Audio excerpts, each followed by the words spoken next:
যদি গরু কিনতে যেত। তো আফা গরু পছন্দ হয়েছে নি? গরু তো ঠিক আছে, হ্যাঁ পছন্দ হয়েছে, দাম বলেন। আফা গরু এটা একাই দেশি গরু, একদম ঠেলা মারি আকাশ সেট করে ফেলবো, এত উষা। এত কিছু শুনতে চাই না, আপনি দাম বলেন। আফা আমি আপনার নেয়ার মতো দামে কই, গরু দিয়ে 4 লাখ।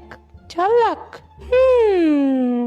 আম্মু, আমি জানি তুমি কি ভাবতেছো, আমি তোমাকে আগেই বলে রাখি এটা গরুর হাট, শপিং মল না। গরুর জন্য 50,000 দিব। এই যে দিছে। আফা এটা শপিং মল না, লাখ লাখ টাকার গরুর বাজার। ভাই আমি এই মহিলার চিনি না, আমি এমনি গরু দেখতে আইছি। 50,000।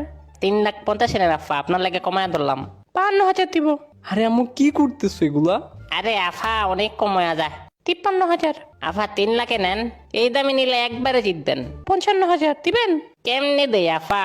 আচ্ছা আপনার আমার 2,70,000 দিন। 0,55,000 টাকা দিবেন? পাশের ব্যাপারে এই দামই দিয়ে দিবে। আরে কে দিবে? আচ্ছা আফা 2,30,000। 56,000 টাকা। 2,00,000। 57। 1.5 লাখ। 58,000। অন্তত 1 লাখ। 60,000 টাকা দিব। আচ্ছা নেন নেন। রাফেজ গরু নিয়ে বাসায় আয়।